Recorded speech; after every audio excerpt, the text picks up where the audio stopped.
In the string theory, as we all know, one of the vibrational states or state of being of the string gives rise to the graviton, which we all know is a quantum mechanical particle that carries gravitational force. And this force does what? Gives us a specific location in time in a specific place. All right. With that being said, brainwaves with data or imagery of a future event could actually be a moment of a perpetual event happening now and at a different time simultaneously, such that the perception of the brain can be experiencing it now and at a future event, to where the future notion can really be a perpetual memory happening at a different time. What you could actually be experiencing is a memory of the future. This is explaining a universe that is continuously coming into existence relative to the energy and momentum of our own action. You can manipulate a consequence by acknowledging the certainty of that consequence. We are able to form our own space-time relative to our energy and momentum, turning the possible into actual. This can be in the form of a quantum wave particle, produced by our own emotions, brain waves, and physical action. All we have is a consciousness and memories. These associate directly with the past, present, and future.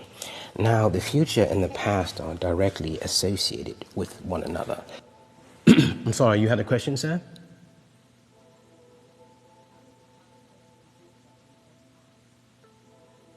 Because both of them entail memories.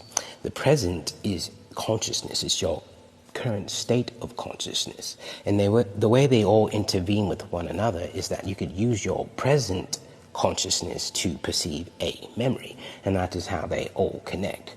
Now the question is, how in the world could the future and past connect? I'll tell you exactly how. The future has already happened. I'll say it again.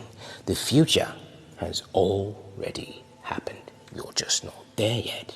When you actually envision something in your head about a state of being, this could actually be a memory of the future.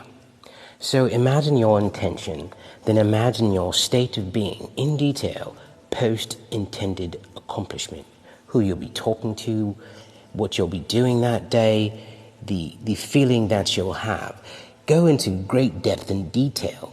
And this begins to materialize its actuality. And once you begin to do this over and over again, through your manifestations, imagining yourself post-intended accomplishment, say this is a memory of the future, because you begin to see that this is what is actually happened. It's like, wow, my future was exactly as I envisioned it, and you begin to become better and better as you do it.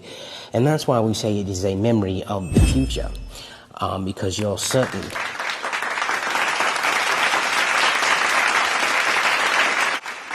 Certain without a doubt that is exactly how it's going to be, and that's how you manifest things. Now your memories of the past, exact same thing. It was an account of something that had happened in the past, how you felt, what you were doing, who you were talking to, how that made you feel. Now these two memories are so closely connected because the future and the past are the same thing. Once you realize that the future has already happened, that you're just not there yet, you almost have to erase "you're not there yet" and just concentrate on the notion that it has already happened.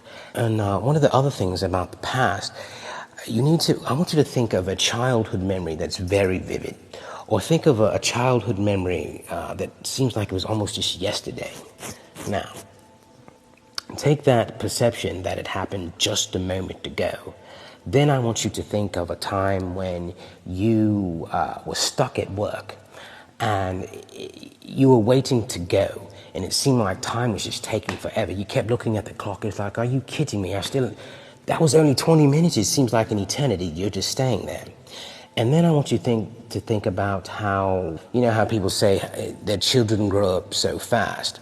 So basically, when you engulf all these feelings together, what you come up with is that the past, my distant past was only a moment ago, that the future, it goes by so quick. It'll come so quick. And right now seems like an eternity. So once you combine those three notions, that right now is forever, the past was just a moment ago, the future is just a moment away, you begin to individualize that past, present, future are all in the now, or all one time. And then the way that we label them is the now is your consciousness, and the future and past hold these memories or a library account of the consciousness at that particular time. Since we have to, realize that time is action or consciousness of time library through different points through that. Even though past, present, future all become one time, there still is an account for these that you all experienced as once. So our library is always there, easy to be accessed. You could access a memory at any time to be almost as if you were there. And be careful with these manifestations, because when you begin to access memories that you haven't in a long time, they have a tendency to reenact themselves, or something similar happened to you or someone around you. So be careful with your thought vibrations. They're very powerful. It's important that you use your thought vibrations to manifest these memories of the future and these fond memories of the past, so they will always associate you. Use your brainwaves to only activate positivity, that which is beneficial to you. All right, thank you.